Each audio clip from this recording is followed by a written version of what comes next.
Greetings, my friend. We are all interested in the future, for that is where you and I are going to spend the rest of our lives. You are interested in the unknown, the mysterious, the unexplainable. That is why you are here.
Hello and welcome to episode 329 of the AFTN podcast.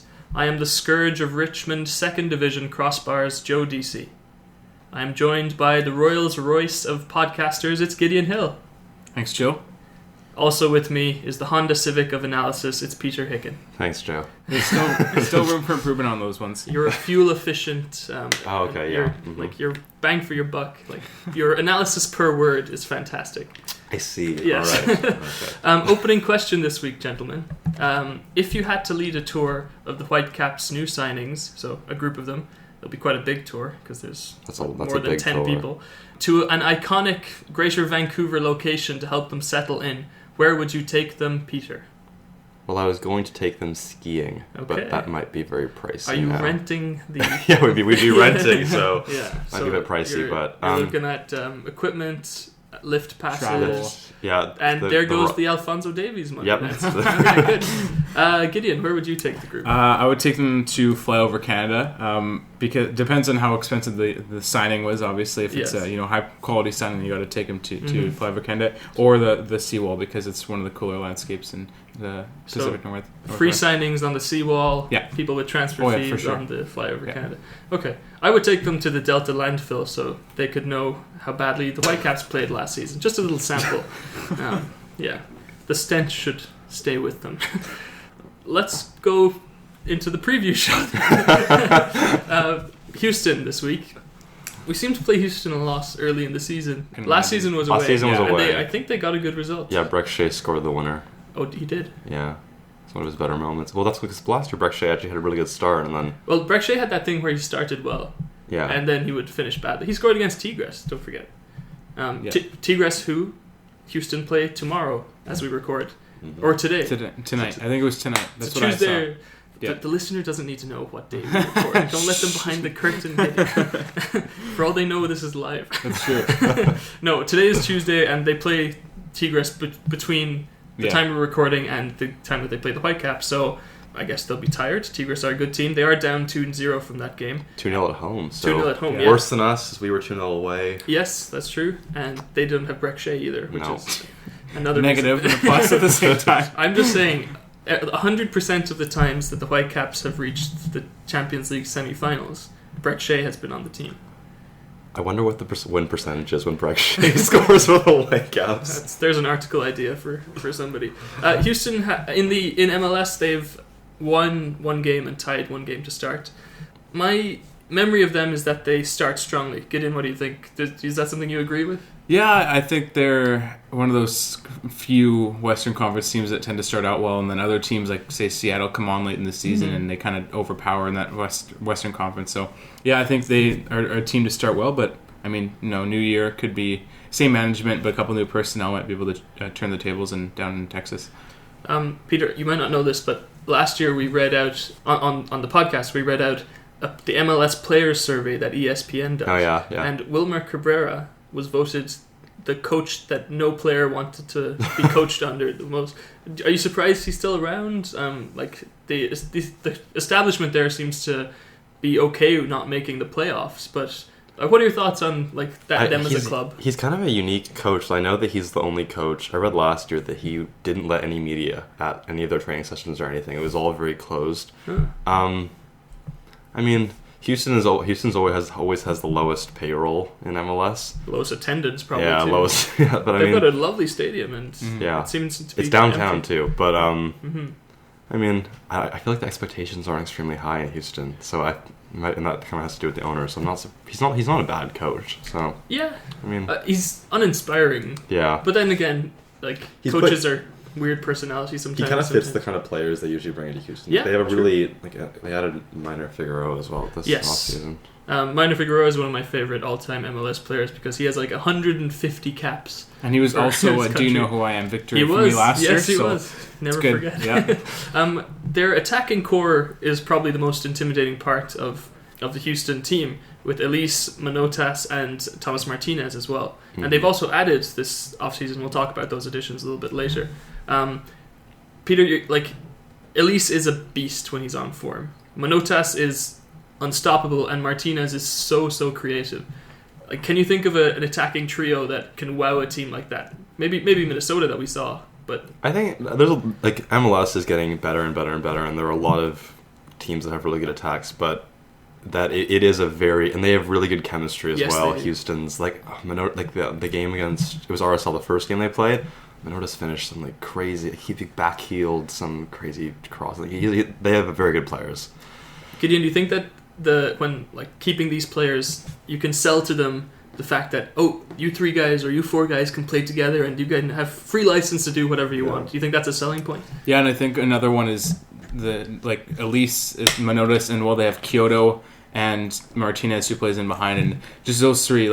If I was a striker and I heard you'd be playing with those kind of guys who have this kind of scoring record in MLS, and they're also all 4 of them young, I would say I'd jump at the chance. If I was, say, a midfielder or another backup striker, I'd want to play with those guys, and that's kind of maybe a reason why they got these not high profile signings but stronger signings in the back line and the midfield this offseason. So I think that could be a selling point for sure. I thought their back line is it was the weakest point of their team last season. I still think it's the weakest point of their team. We'll get to the back line a little bit later, but anyone else surprised? Am I the only one who's surprised that Elise is still with that team? He's one of, they got a $6 million offer, I think, for him, and then they wanted 8. Yeah. And it's kind of similar to Luciano Acosta in DC, who had that offer from PSG for something. There was a rumor about that the coach Thomas Tuchel of PSG vetoed that in the last minute because he never heard of him. That was a Twitter thing I saw. I don't know if that's the actual reason, but I thought it was money, but it could have been. But that's didn't go through in the end. And Acosta's a great player. Him and Wayne Rooney have great chemistry. Yeah, I'm not surprised that he's still. I'm sort of surprised he's still there. It'll be surprising if he's still there by the end of the year. If he doesn't leave in the summer, I'll be very surprised. Yeah, I can get on board with that. Gideon, you agree? Yeah, I think with his situation, and it depends on their success as well. He might want to stay, but obviously Europe is a coaxing place to go. So I think that could be something to look out for this summer. Absolutely. We haven't mentioned the most intimidating person on that team. It's the return of the Mac, Tommy McNamara, Chivas USA legend. Okay, no thoughts on that. That's fine. Houston play a 4-2-3-1 in their first 2 games. They stick to that. It's their formation because they can get the best out of their attacking players, but their backline gets pretty exposed if you can get at them. The Whitecaps have played against a 4-2-3-1, I think, already this season. Minnesota, I think. Yes, they did, because Quintero was playing in the number 10 position and all that. But any concerns for that? I don't think Houston will go another way, but what can we say about their style in that 4-2-3-1? I'd say slightly passive. Remember last year they were a team that really liked to use the wings heavily, with Elise running on the left and Kyoto at times on the right, as well as Martinez. But I think they won't change it up if they've already have only dropped 2 points this year with the draw. I think there's no reason for them to change it up unless Wilmer says, "Hey, we'll do this for the Whitecaps." But I mean, they're playing pretty well to start the year, so why change it up? And the Whitecaps have lost 2 games too, so why would they change anything? Speaking of that draw that Gideon mentioned, it was a 1-1 draw with RSL, and it was a snow game, Peter. The return of the snow. No throw balls. No throw balls. No snowballs thrown. Yes, that was with RSL. Salt Lake. Yeah. Iconic opening, start of the season MLS feature is a snow game. Can you guys remind me? Was it the Chicago game that the Whitecaps had a snow game with? Before they played 3 at the back. Someone threw a snowball at Christian Dean. Wasn't that RSL? That was RSL. Was it RSL again? How was Tim Parker? It was Tim Parker. Was it? Yeah. Oh, my memory is completely off. Stop scheduling early season games in Salt Lake City. Yeah, I don't get that because they don't have them in. I guess Portland's renovating, but there's a lot more teams that could host games. They want to use the snowball. That's a marketing thing. Yeah. It's like Petr Cech's head thing. Yeah. There's a rumor going around that it's actually more for the advertising money than for head protection. Allegedly, let me throw that in there. Let's talk about the back line. Minor Figueroa who formerly of FC Dallas, now on the team, and coming back from last year, Alejandro Funamayor. So those 2 started one game. The other guy that came in was Sterna, which I think is a new... Sterna, yeah. He came from the 2nd division in Italy.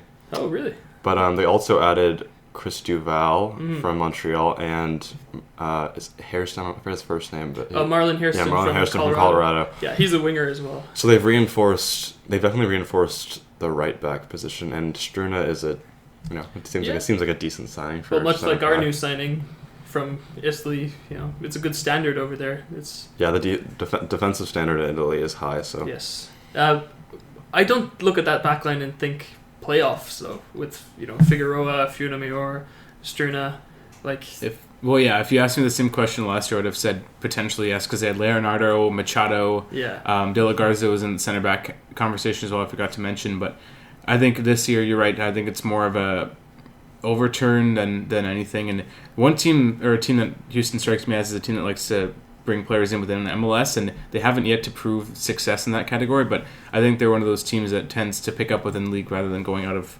league to pick up players like Struna. Yeah, I definitely agree with that. Joe Willis in goal. He's been around for a while. Solid keeper. Not spectacular, but does the job, right? Tyler Derrick is around as well. The third. Yeah, Tyler Derrick's back, but Joe Willis won that spot after Tyler Derrick was suspended, and he did a good job because he beat. I remember watching him in the Portland playoff game they had. Was it last year or 2 years ago? It might have been last year, but yeah, he does good. Both of those keepers do a good job. Can we all agree that Elise is the biggest threat on their team? Yes. Yeah. How do you stop a player like that? Oh, they're gonna have the Whitecaps backline is gonna have to be really, really tight, and Elise is gonna have to, or whoever starts in the D-mid position is gonna have to, he's gonna have to watch constantly where Elise is. But the problem with Houston is they've got a lot of good players up front, in that front four that we already mentioned. So it's difficult to just man mark. Yeah, and Gideon, left back has been a position of great discussion for the Whitecaps already, and Elise usually plays on the right. Great. Concerned? Yes and no. I mean, it depends on, if PC Hero is, good to go or how they want to play it. Tybert, I don't think will play left back. I just don't see him in that position, although he's played before. Adnan, who knows what's going on with his availability. Still not in the country as of today. Yeah, so for immigration reasons. Similar or limited availability for him. But I think there's just ways you can break down of having a defensively smart left winger, a defensively smart left center midfielder, or holding mid, and then another one at left back that can kind of hold the fort. It won't take one player. It'll take a combined defensive effort on the left hand side to stop him. I agree with that. It'll be interesting to see because if you think of Reyna, who normally starts on the left wing spot, at least right now, you don't think of him as a very defensive track back player. Not at all. So it'll be interesting to see if Reyna, could Reyna move inside and put somebody else there? But to Gideon's point, I think if they were to change the shape of something, which is a good thing about Marc Santos' system, is that the positions are kind of fluid when you're doing a pressing system, right? There's two aspects, I think, that this is more in the Whitecaps chat, but number one is cutting off the supply. So what you don't want is for Elise to get like a through ball or like a ball to his feet in a dangerous area. So that's where the Arise thing, I think, comes in, is that you kind of put him in a position where you're cutting off that Or it could be one of the other midfielders. It depends on the game plan once you retrieve the ball as well. The other thing is you could do something with the centre backs. If you're not confident in the fullback's one-on-one position, you ask the left-sided centre back to push higher up so that the point of like contact with Elise is a lot sooner than it would be on a flat back line, and it's not an isolated one-on-one. It's kind of a two-on-one right from the moment Elise gets a ball. But they have Manotas, they have Martinez, they have Kyoto. You can't. I don't think they can tailor it to Elise, but he is the kind of player that you would tailor something to. So it's kind of a catch-22 in that sense. Moving forward, like kind of related question. Just a yes or no answer. Is this the worst time for the Whitecaps to face this attacking combo? I think no. I mean, as tough as a attacking core that Houston has, I think it's a good time to get tested. The back line, we had Minnesota the first game who were, attacking prowess in their own. RSL maybe not as much. They still have Rosnack, but I think this is a good test for us at the right time of the year. We're not facing the Heat, so that's one thing that we can kind of look forward to, but because we always play in Houston or Dallas in the middle of the summer, which makes no sense. But I think it's a good time a good test. Yeah, no, I don't think it's the worst time they could. It's the worst time they could face it. I mean, if they're going to drop the 3 points at any point during the year, at least if you drop them now, you're kind of in that stage where you're not demanding that it'd be worse if the Whitecaps were facing them at home, I think, at this time right now. That's a good point, because then you would expect them to press them, and you're giving all that space on the counter-attack to those players. That's a very good point, actually. And the weather factor is a big thing as well. Yeah. We're getting this game out of the way, so to speak. I know you can't count on the schedule, or you can't, the schedule is out of your control, but you gotta look at the bright spots from the schedule. Yeah, but Montreal played a 4-3-3 as well. It's probably implemented a little bit different under Remy Gard, but RSL was the game that they tied, but then they beat Montreal 2-1. We're kind of in a similar spot to Montreal, although they seem to be perpetually in a rebuild. So I don't know if that's a fair comment to make, but that's the way it feels. But yeah, this is a team that seems to be very top heavy. Does anyone agree with that, or have any thoughts on that? Yeah, and I think that in a way that's kind of good, because you have that scoring to rely on if your defense is playing poorly, but you can't win a championship by scoring 10 goals a game and conceding 11 or 12. So I think you're right. Defense is definitely something that they need to improve on, but scoring will come at a premium for them, so they may not need to worry about that right now. Yeah, I mean, Houston is a scary side in their attack, but at the same time, you're right, they're very top-heavy, and the Whitecaps' defense it's been a bit concerning, but there's been a lot of bright spots, and there's reasons to be optimistic. So I think if the Whitecaps can put together a very tight defensive game in the midfield and the defense, Houston's a team that you could find a way to score on and nick a winner. Very good. Now that we've done our scouting report on the Houston Dynamo, it's time for this week's Do You Know Who I Am?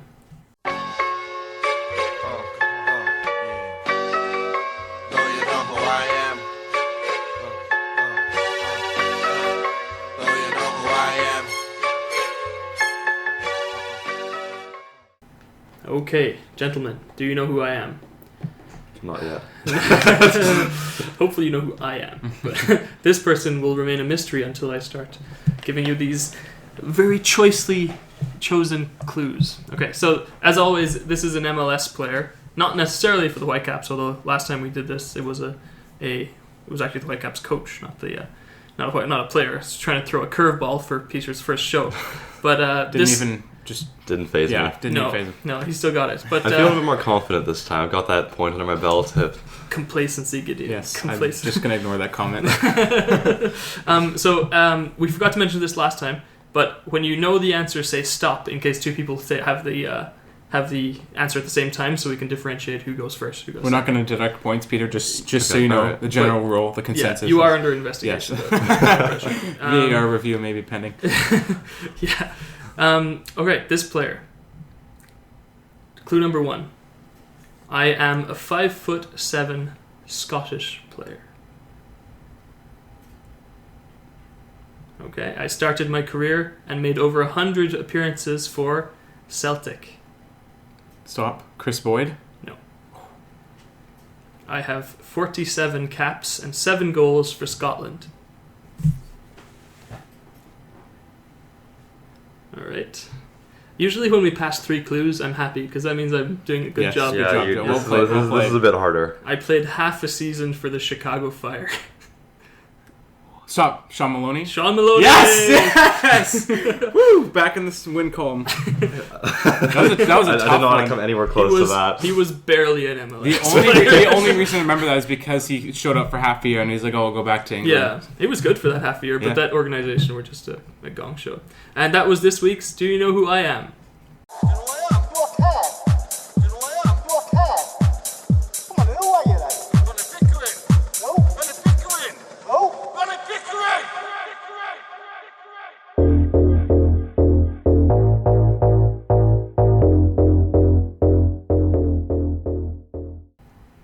Okay, 1-1 for the season, I think. 1-1-0, yeah. Yeah, we didn't even mention the fact that Nick's not here, but he's still on 0. Yeah, it's good thing about having a 4-person roster. Now let's jump into the Whitecaps. It's been tough for the Whitecaps. 2 defeats on the bounce. We've all seen some bright spots. Some of us have expected this tough run of form, but if we had to assess the season so far very quickly, how would we go about that? I think expected, but there has, as you mentioned, there has been bright spots. I mean, I might have had a bit more optimism going into the season, and now I'm being a bit more cynical, but I still went into the season not expecting us to pick up very many results or do very well until at least April. So there's growing pains, but there's a lot of reason to be optimistic from little games. You got to pick up the little things. It's like the manners of the defeat have been like they could have been way worse, right? Like the Minnesota game was a competition it was a shootout basically that we ended up losing, and then the RSL game was controversial. Yeah, and Ingbaum had a great game, so there's some bright spots there, and it should have been a 0-0 draw because that penalty was absolutely crazy, right? Yeah, I mean, if you look at San Jose, who are tied with us for last in the Western Conference, they have a new coach and they're implementing a new system, and things there look much worse. Like there wasn't a lot of. It's not like a growing pains. Like these things are not working. So like, while the defeats may be frustrating, you can see that the system is slowly getting better and better. Like there weren't any long balls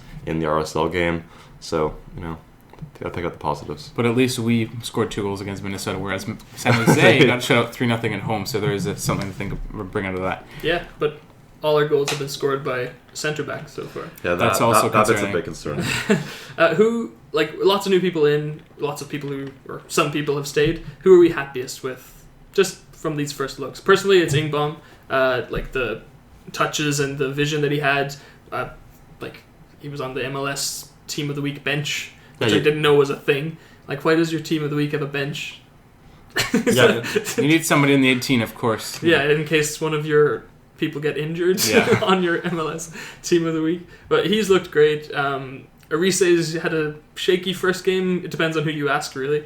But, his role on the team is very evident. The easy answer is Ingbaum. Everybody, he's looked great. I thought Kripo's been a pleasant surprise. He's been playing. There was a lot of concerns going into the season whether or not, he's a very good player, but he hasn't had a lot of MLS experience. The people ask him, is he capable of being an MLS number 1? And so far, I don't think he's done anything wrong or, very concerning to say no. I agree with that. MLS keepers need to be consistent, and it's only a 2-game sample. He had a decent game against RSL, yeah. I think one of the goals against Minnesota was a tough one. You can't blame him. It was deflected, but again, he was looking the wrong way, which looks bad on him, but I think he did well. I think for me, it's going to be Reyna and Godoy. Godoy, just for the goal, his offensive prowess is something that we've been lacking. Well, will be lacking once Kendall's departed. So, and then Reyna is just a bright spot. He just spreads the ball around. He and Ingbaum will be fun to watch this year, combining in midfield. Other side of the coin, who do we think? It's only 2 games, so who do we think could have given a bit more in the microcosm of those 2 matches? Nowinski's been a little bit concerning, but I think it's a bit too soon to call judgment. But even with the penalty call, for example, that was not his fault. It was a very terrible call. It should not have been a penalty by any means. But he can't put himself in that position, and he's got to trust Kripo a little bit more. Because if you dive, if you have to pull out of a tackle, it gives the guy a chance to dive. I see what you mean, but in a world with VAR, This is true. They really should be catching something like that. It should have been a yellow card to Bear. Well, I hope he gets fined. I remember we had a game, I don't remember if it was last year or year before, against DC at home, where it was like the Whitecaps played really, really well, but they hit the post like 4 times and they just couldn't score. And then Luciano Costa dove, and then they got a terrible, terrible penalty, and then that won the game for DC, and they fined the player after and suspended him. But I hope that happens to Corey Bear. It happened to Kudo back in the day when there wasn't even a good angle of him diving. They had like the side view of a moving frame, and they they suspended him 1 game for diving to win a penalty. Like that was weird. Gideon, who have you been kind of just let down or disappointed by? One of the guys I really like in the Whitecaps, Freddie Montero. It's not that he hasn't been bad, but again, you feel like you just want a little bit more out of him offensively, and I think having our days come into the team will help him a little bit more, because before he didn't have anybody to rely on if he was struggling. But I think I want to see maybe a goal out of him this weekend, a little more offensive output in regards to finding the back of the net. Yeah, the Whitecaps' presence in the box has been non-existent outside of set pieces. Montero's looked a little. He's been fine. He's looked a little bit deflated. I remember like under the Carl Robinson system, like that was not fit for him at all. But at least he would kind of take it, and maybe he had more space, but like he would try to shoot from outside the box, and he would try to get some shots on target, and that hasn't happened so far this season. Well, but the role he has to play is so different now compared to the Carl Robinson system. Like as a striker in this closing down, like I don't know what we're gonna call it, but this MDS system, you're doing so much more than just attacking now, right? Like he has to worry about his angles. He's kind of the first point of contact. He's got a lot going on in his head, and it's not all about the attack, right? And hopefully that gets worked out eventually.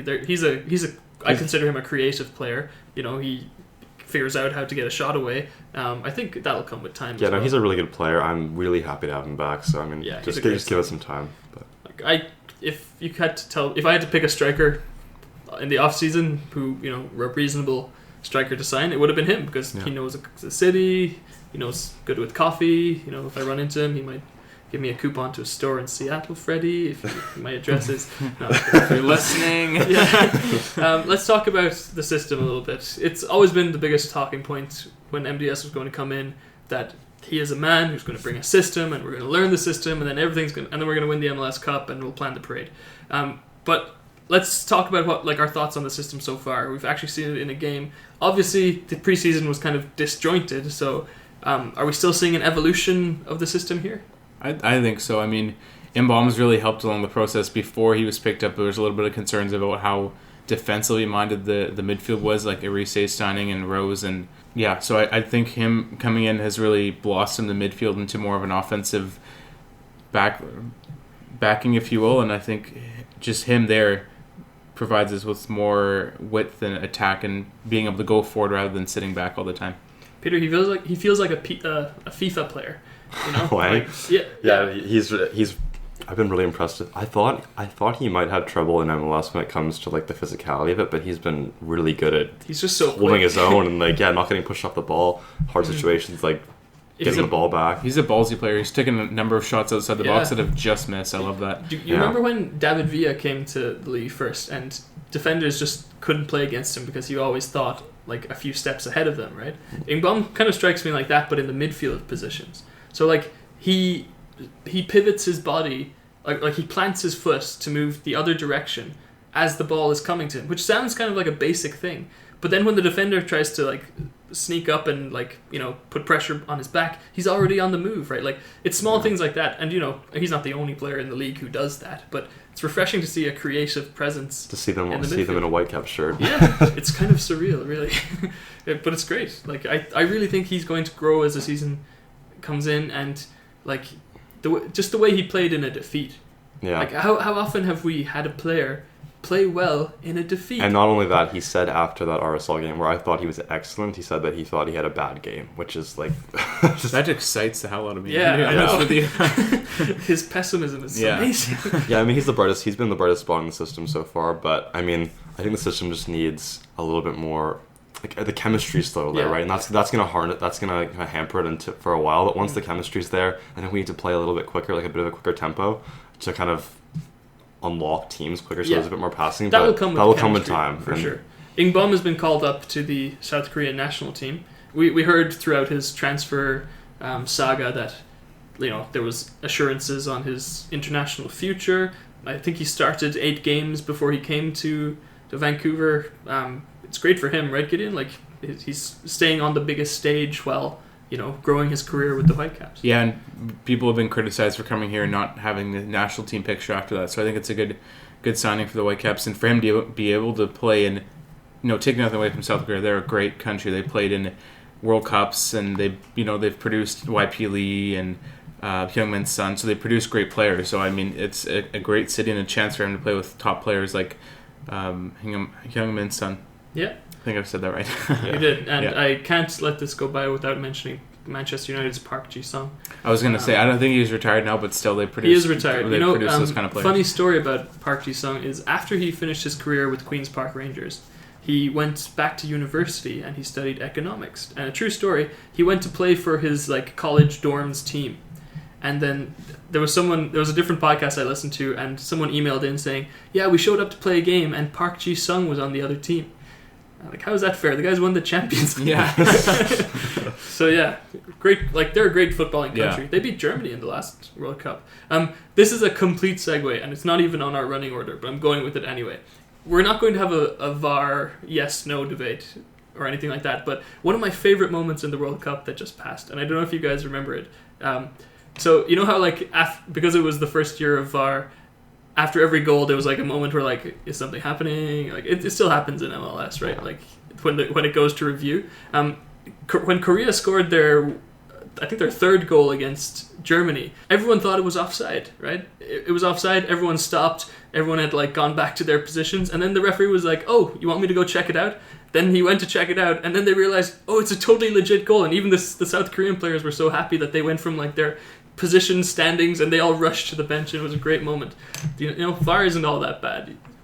A lot of people say it takes the momentum out of the... I'm an advocate of VAR. It takes 30 seconds. But MLS VAR is different. Please see there still needs to be... This is true. There's still improvements. It's 2 years in now? So yeah, I think the World Cup implementation has been the one I like the most, though. Where the process was super clear. Yeah. They had those videos out before the tournament about how the VAR was going to be implemented, and the World Cup won a lot of people who were against VAR over. Yeah. But is that a thing against referees, or is that the implementation MLS? Well, in that sense, how would you pinpoint the poorness of the VAR? MLS has 2 issues. There's that the refereeing standard didn't grow as quick as the playing standard, and because the playing standard went up, the amount of exposure and publicity the league has. So I think the refereeing has been left behind by that. And then the other thing is that they adopted VAR earlier than everyone else, so they're kind of stuck with this older version of VAR. Howard Webb came over and helped implement it. I know that today actually, which is Tuesday, the official rules of the game have been updated. They're very subtle changes, and as of June 1st, these new rules will be implemented. But it changes how handballs work. There's a couple of things when you take a goal kick and the player touches it before it comes out of the box, that's no longer a thing. Some of them are pretty important changes. The handball one is definitely the biggest one, because they took the word deliberate out of the rules. So now even that is important. Yeah, now even if the hand if your hand touches the ball, if you make your body bigger, they have certain parameters. If you score a goal with your hand, even if it's an accident, now it's still a foul. There's some other things too, if the referee accidentally touches the ball and it creates a goal scoring opportunity. Oh, that happened in the Kansas LAFC game. Yeah. If that happened after June, then it would have been a drop ball to the defending team or something. They took away the fact that the referee could influence a goal basically. So I think it's important to constantly be improving the rules. I mean, we complain about VAR, but because you see a mistake that an MLS official has made, and then it doesn't get corrected. But if we didn't have VAR in the first place, it wouldn't get corrected at all. Yeah, I mean, it's only opportunities where VAR causes a goal incorrectly, where it makes a penalty happen that wasn't going to happen, that it's frustrating. But otherwise, it's really more just it's frustrating that when the VAR officials can't, with all their angles, can't seem to see what everybody else sees. Like the RSL game. But they're under pressure like nobody else is, right? That's true. It's supposed to be like this safety net, and I don't think it's used as a safety net all the time. But it goes back to how you implement it. I think the leagues need to be flexible and to learn from their mistakes. Okay, back to the Whitecaps. We took a very huge tangent there. 2 difficult results. I asked this last time I was on the show. Stick or twist with the system and with the personnel? Stick with the way we play. Change the personnel. Okay. Just slightly. I think we'll go through our lineups in a second, so we can talk about that. Peter? So yeah, stick with the. I mean, you can't just go away from the system. So stick with the system. Mm-hmm. But I might twist the formation and the players. Oh, really? You could twist this formation without twisting the system. I see what you mean by that. Okay, let's go. Let's start from the goalie then. We're going with Crepeau, or are we going with Crepeau? We're going with Crepeau. All right. Backline. Centre backs, Henry and Cornelius, or Godoy? Godoy. Okay, Godoy and Henry. Yeah. Well, see, I was thinking in my formation of 3-5-2, but like we don't say that on this show. We do not say that on this show. 3-5-2. You'd have Cornelius, Henry, and Godoy on the back. Okay. Gideon, we're not going 3-5-2. I'm just forgetting he said that. He's new. Yeah, it's okay. All right, so fullbacks then, and wingbacks for Gideon, I guess. PC and Nerwinski? Yeah. Yeah, I would do the same. Okay, and... Yeah, unless they want to go with Sutter, I just don't think. A lot of people have been calling for Sutter to start in the... I think Nerwinski deserves a bit more time. Yeah, I think you stick with I think you have to stick with him for at least a few more games, and then if it continues to get worse, then if he makes more errors, then you can put Sutter in. It's hard to take a player out who's made a mistake, and that's not really how you teach him things when you put him on the bench. So yeah. Center mids, we have Arise, Felipe, was it? Who was playing? No, sorry, Ingbaum. It was Ingbaum, Arise, and Rose last game. And Rose, there we go. Rose had a chance, but he missed it. I think it was Ingbaum's through ball that rushing. That was a good chance that he... it was a tough chance, actually. But is that the midfield 3 we're going with? There's rumors that Tybert could be back. I would personally have Tybert. If Tybert is fit, I think he should be in there. And Felipe is not in the team then? I think he's on the bench. He can come in. He's an Energizer bunny off the bench, so might as well have him in your back pocket. Peter, you have 2 strikers. So it's Ardays and Montero? I would go with Ardays and Montero, and then I'd bring Reyna on at some point in the match, whoever was struggling the most. You wouldn't start Reyna? I would start. I want to see Ardays and Montero. I want to see that. I do, but Reyna also got called up, so maybe he needs a break. Yeah, he's not going to start for Peru though. I don't think. Probably not. They have Rui Diaz. They have Carrillo. They have a bunch of different players. In the 4-2 or in the 4-3-3, I think it's Bangura, Reyna, and Montero. Yeah, and I think to what Peter is also saying, I like the idea of the 2 strikers because of the hold-up play and how little of the ball you'll get, so I like that be able to be direct, but I think that's more of a second-half thing. Yes.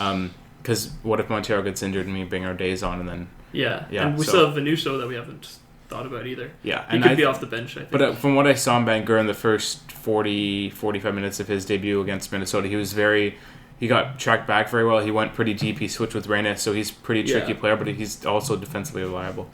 Okay. Let's go to our prediction game then. A quick recap of last time. So I'm only counting the first show for now. Gideon, you said that the Whitecaps against Minnesota would have 4 shots. They actually had 11 shots. So I'm not making fun of it. Arise would get an assist. That didn't happen, unfortunately. You said that Minnesota would have 55% possession. They had 50.4%. But just outside of the range of acceptability. Nick, who is not here, rest in peace, said Schuler would have 85% pass accuracy. He actually had 79, but he did play on the wing, so 79% pass accuracy on the wing is still pretty good. Henry would have 3 headers. I could only find 1, but it was a headed clearance, so anyway, we're not going to count it. McMath would have 6 saves. McMath saved his seat on the bench. He didn't start the game. So. Peter, you said that Henry would have 6 clearances. He had 8. Reina would score. That didn't happen. No. And you said that Alonso wouldn't start. Yeah, that was a bold move. Probably the boldest prediction of all. And it's okay. First game, we'll just let that one go. Yeah. I said that the Caps would not score any goals. I should have said their strikers wouldn't score any goals, but they did get 2. Quintero would get an assist. That did happen. And that the Caps would have 60% possession. They had 49. So 1 point for me. You guys have to learn. Okay, pick easy predictions. Well, I'll give you guys a pep talk after we record. Okay. Quickly to some questions before we finish up. Soccer Boy asks, who will be the first player to be suspended this year? I think it's Arise because he already got a yellow card. Yeah, I can agree with that. I think it's going to be Gideon. Stand with my decision for the first game of the year. Who scores first? Montero or Ardays? Between those two? Yes. I feel like Ardays, honestly. Really? I think Montero. I think No, I'll stick with Ardays. This is going to be the game. Montero bags a goal. Hat-trick. Feeling it right now. That was from Jack McGraw. And the next question is from Taylor Stephen. Was RSL a step in the right direction? What does the next step in the right direction this weekend look like against Houston? If not a convincing win in Texas. So if it's not a win, what is it?